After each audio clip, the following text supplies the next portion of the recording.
안녕하세요. 그것이 알고 싶다. 오늘은 새해에 우리가 어떤 기도를 하나님께 드려야 될까에 대해서 함께 같이 말씀을 나눠보도록 하겠습니다. 먼저 작년에 아부다비 오늘교회 채널을 통해서 그것이 알고 싶다에 여러 성도님들이 궁금한 점들을 이제 올려주셨고, 또 그거에 대해서 저희들이 이제 그것이 알고 싶다를 통해서 여러분과 소통할 수 있었습니다.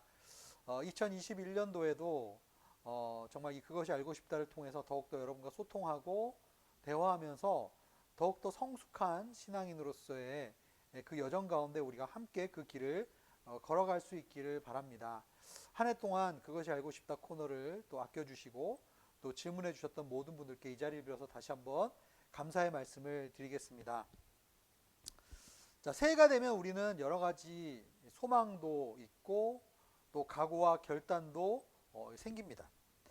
그래서 우리는 새해 작은 결심들을 하게 되고요. 또 때로는 우리가 새해에 했던 이러한 결심과 각오들이 또 작심삼일로 끝나는 경우들도 있죠. 여러분, 새해가 시작되면서 2021년도가 시작되면서 여러분은 어떠한 소망을 하나님께 올려 드리셨나요? 또 새해가 되면 우리는 어떤 기도를 하나님께 드려야 하겠습니까? 요즘에 저는 한 성도님과 함께 1:1 양육 동반자 과정을 우리 한 성도님과 양육을 하고 있습니다. 거기에서 최근에 기도에 대한 그 편을 같이 공부하면서 1:1 제자 양육에 나와 있는 그 기도의 내용들이 저에게 다시 한번 큰 도움이 되었다는 것을 여러분에게 고백하고 싶어요. 여러분, 1:1 제자 양육 교재에 보면은 기도는 하나님과의 의사소통이며 대화라고 정의를 합니다. 하나님은 성경 말씀으로 우리에게 말씀하시고 우리는 기도로 하나님께 응답한다 라고 1:1 제자 양육에서 우리에게 이야기하고 있죠. 저는 1:1 제자 양육 파트를 공부하면서 제일 좋아하는 부분 중에 하나는 그 1:1 제자 양육에서 기도의 목적에 대해서 쓰고 있는 파트입니다. 기도는 왜 우리가 하느냐? 기도의 목적은 하나님과 나와의 관계를 깊게 하는 것이 기도의 목적이다 라고 우리에게 이야기를 해줍니다. 여러분, 새해 우리에게는 많은 기도의 제목들과 또 우리가 하나님께 올려드리고 싶은 기도의 소망들이 많이 있을 겁니다. 그러나 우리는 기도를 통해서 기도의 목적대로 하나님과의 관계가 기도를 통해서 더욱더 친밀해지는 것이 우리의 기도의 우선순위의 가장 큰 우선순위가 되어야 할 것입니다. 아마 올해는 아직도 코로나 때문에 우리의 기도 가운데 건강과 안전 그리고 코로나 종식에 대한 소망들이 우리의 기도에 끊임없이 포함이 되어 있을 겁니다. 물론 우리에게 이렇게 육적인 건강과 안전을 위해서 우리가 기도하는 것도 물론 중요하지만 영적인 성숙함과 영적인 건강에 대해서도 우리가 하나님께 기도하는 것이 우리에게 필요하다라고 할 수가 있겠습니다. 빌립보서 1장 9절에서 11절에 보면 이런 말씀이 있어요. 나는 여러분의 사랑이 지혜와 모든 총명으로 더욱 풍성하게 돼서 최선의 것이 무엇인지 분별할 수 있기를 원합니다. 그래서 여러분이 그리스도의 날까지 흠없고 순결하게 돼서 예수 그리스도로 인한 의의 열매가 충만해져서 하나님께 영광과 찬송이 되기를 원합니다 라고 바울은 빌립보 성도들을 위해서 기도했습니다. 바울의 기도에 보면 하나님께 드린 중보기도의 내용 가운데 하나님의 사랑이 충만해지기를 기도했다라고 이야기하고 있어요. 우리가 상식적으로 우리의 삶 속에서 사랑이 충만해지려면 우리의 감성이 풍부해지거나 좀 더 로맨틱해질 때 우리가 사랑이 충만해질 거라고 생각을 합니다. 그러나 바울의 기도에서 보면 사랑이 지혜와 총명함으로 충만해지기를 바란다라고 기도를 했습니다. 여기에서 바울이 언급한 사랑은 아마 우리가 이야기하는 로맨틱하고 감성적인 그런 사랑을 이야기하는 것은 아닐 것입니다. 원어를 찾아보니까 공동체 안에 구체적이며 실제적이며 희생적인 사랑을 의미한다라고 합니다. 그래서 이러한 사랑이 풍성해지기 위해서는 하나님을 아는 지식, 하나님을 아는 지혜, 그리고 하나님께서 주신 지혜로 말미암아 우리의 상황을 편협하고 좁게 바라보는 것이 아니라 넓게, 그리고 통찰력 있게 바라보는 그러한 시각이 필요하다라고 바울은 이야기하고 있는 것이죠. 즉 부분적이고 일시적이고 감성적인 인간의 사랑을 뛰어넘어서 깊이와 넓이가 있는 하나님의 사랑이 풍성해지기를 지금 바울은 구하고 있는 것일 겁니다. 우리의 삶 가운데 이렇게 사랑이 풍성해진다면 우리는 최선의 것을 분별할 수 있게 된다라고 바울은 기도 가운데 언급하고 있습니다. 로마서 12장 1절에 보면은 1절과 2절에 보면 그러므로 형제들이여 내가 하나님의 모든 자비하심으로 너희를 권하노니 너희의 몸을 하나님이 원하시는 거룩한 산 제사로 드리라. 이것이 너희의 드릴 영적 예배니라. 너희는 이 세대를 본받지 말고 오직 마음을 새롭게 함으로 변화를 받아 하나님의 선하시고 기뻐하시고 온전한 뜻이 무엇인지를 분별하도록 하라 라는 말씀이 로마서 12장 1절과 2절의 말씀이죠. 여러분, 마음을 새롭게 함으로 변화를 받고 지식과 총명으로 풍성해진 사랑이 우리 가운데 있을 때 우리는 하나님의 선하시고 기뻐하시고 온전하신 것, 즉 최선의 것을 우리가 분별할 수 있다라는 그러한 말씀입니다. 사실 우리가 새해가 되면은 새해 운수를 보거나 또 우리 동양에서는 각 사람마다 출생한 해에 따라서 띠가 있잖아요.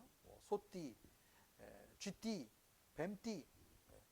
그래서 각 띠별로 올해 운수는 어떤가 이런 것들을 우리가 또한 심심풀이로 보기도 합니다. 사실은 인간은 우리 앞에 놓여져 있는 이 운명을 알기를 원하죠. 코로나가 언제 종식될 것인가, 우리가 언제 마스크를 벗고 일상으로 복귀할 것인가, 이런 것에 대해서 우리가 참 궁금해하기도 합니다. 그래서 우리가 신앙서적 중에도 하나님의 뜻을 아는 방법, 이런 책들이 또 굉장히 인기가 있죠. 그런데 성경은 우리가 하나님의 뜻을 알기 위해서는 먼저 우리가 변화되어야 된다라고 이야기하고 있어요. 마음을 새롭게 함으로 변화를 받아야 된다라고 말씀하고 있습니다. 모든 지식과 총명함으로 우리의 마음에 하나님의 사랑이 풍성해져야 한다라고 이야기를 하고 있습니다. 마음을 새롭게 함으로 변화를 받는다. 영어 성경으로 보면은 우리의 마인드가, 우리의 지식이, 우리의 생각이, 우리의 마음이, 우리의 내면이 새롭게 되어져서, 그래서 변화를 받는다는 것도 그냥 변화가 아니라 영어 성경에 보면 트랜스포메이션, 완전히 변화되는 것을 의미합니다. 즉 우리가 하나님의 뜻을 분별하고 알지 못하는 이유는 하나님께서 말씀을 안 하시는 것이 아니라 사실은 우리의 마음이, 우리의 생각이 변화되고 있지 않기 때문이죠. 그리고 나서 바울은 맨 마지막에 그리스도의 날까지 우리가 순결하고 흠이 없게 지내서 의의 열매가 가득하여 하나님께 영광과 찬송이 되기를 원한다라고 기도하고 있습니다. 개역 성경에 보면 진실하고 허물없다라는 그런 표현으로 이야기를 하고 있어요. 우리가 끝까지, 우리가 하나님 앞에 서는 그날까지 진실하고 흠이 없는, 허물 없는 그런 삶을 살기를 원한다. 여기서 진실없고 허물없다는 말은 원어상으로 보면 하나님의 빛을 우리에게 통과한다는 의미입니다. 그리고 허물이 없다라는 말은 다른 사람들이 넘어지지 않도록 한다라는 그런 말입니다. 진실하고 투명하고 순전한 신앙의 모습을 끝까지 우리가 견지하기를 위해서 올 한 해 기도하기를 원합니다. 그리고 우리가 이렇게 주님과 동행하면서 성령의 인도를 따라서 살아가다 보면 우리의 삶 속에서 의의 열매가 충만하게 될 것이라고 바울은 기도하고 있습니다. 의의 열매는 단순히 내가 의로운 행동을 해서 맺어지는 것이 의의 열매가 아닙니다. 의의 열매는 하나님과의 올바른 관계에서 자연스럽게 맺어지는 것입니다. 하나님과의 지속적인 영적인 관계 속에 하나님의 영의 양식을 계속적으로 공급받을 때 우리의 삶 가운데 자연스럽게 맺어지는 것이 의의 열매라고 할 수가 있습니다. 우리는 기도를 할 때요, 너무 기도의 결과에 대해서 집중하는 경우들이 많이 있는 것 같아요. 그러나 하나님은 우리가 기도하는 그 과정 가운데 우리의 영적인 성숙과 또 하나님과의 친밀함에 관심이 많다라고 저는 생각합니다. 때로는 우리가 아픈 자녀들을 위해서 기도하다가 아이들이 막 열이 올라서 그 아이들의 열을 떨어뜨리기 위해서 막 기도하다가 또 때로는 내 사업이 너무 어려워지고 직장에서 나의 문제들이 너무 힘들어서 기도를 하든지 아니면 내가 속해 있는 그러한 모임 가운데, 공동체 가운데, 직장 가운데 관계의 문제 때문에 너무 힘들어서 우리가 기도를 하는 경우가 생깁니다. 내가 원하는 방향으로 기도가 응답되지 않는 경우들도 참 많아요. 그러나 제가 한 가지 확신할 수 있는 것은 그러한 기도의 간절한 마음으로 하나님께 기도하며 나아갈 때 하나님은 그 문제를 뛰어넘어서 우리의 삶 가운데 평강으로 함께 하신다는 거죠. 그리고 그 기도하는 과정 가운데 우리는 하나님을 경험하게 됩니다.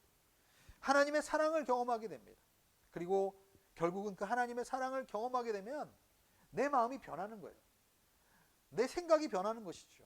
내가 상황을 바라보는 관점이 변화되는 것입니다. 결국은 기도하는 가운데 우리가 어떤 기도의 제목을 가지고 기도하다가 하나님의 뜻을 관철시키는 것이 아니라 나의 생각과 나의 태도와 나의 마음을 하나님 앞에서 변화하게 되는 경우들이 더 많습니다. 결국 기도는 미신적으로 주문을 외우듯이 신년 소망을 내가 이야기하듯이 하나님께 올려드리는 것이 기도의 본질이 아니라 기도는 결국 하나님과의 인격적인 만남과 교제와 동행을 통해서 결국은 하나님의 뜻을 알아가며 그리고 우리의 삶 가운데 역사하시는 하나님의 그 흔적을 영적으로 우리가 분별하며 결국은 그 일이 진행됐을 때 내가 원하는 방향으로 그 일이 되든 안 되든 그 가운데 간섭하시고 계시는 하나님의 손길을 영적으로 내가 분별하며 나가는 것이 기도의 본질이라고 생각합니다. 그래서 묵상이나 영적 깨달음 없이 그냥 주문을 외우듯 습관적으로 하는 기도는 종교적인 기도에 가깝다라고 할 수가 있습니다. 올해 2021년도에는 바울이 빌립보 성도들을 위해서 기도했던 이 기도의 내용처럼 우리가 영적으로 더 하나님과 깊어지며 하나님 앞에 최선의 것을 분별하고 그리고 하나님이 기뻐하시는 그러한 삶을 살며 우리의 삶 가운데 의의 열매가 충만히 맺어져서 하나님께 영광과 찬송이 되는 그러한 기도가 우리의 삶 가운데 주님께 올려지기를 원합니다. 2021년도 한 해도 우리 아부다비 오늘교회 채널을 통해서 영상을 시청해 주시는 모든 우리 시청자분들께서 하나님의 은혜 안에 강건하시기를 기원합니다. 건강하시기 기원하고요. 그리고 영적으로 더욱더 주님과 가까워지며 주님의 음성을 깊이 묵상하고 듣는 그리고 주님의 그 인도하심에 따라서 우리가 흠이 없고 진실하게 그리스도의 날까지 이르게 되어 하나님께 의의 열매를 가득 맺어드리는 하나님의 사람들이 되었으면 좋겠습니다. 여러분 감사합니다.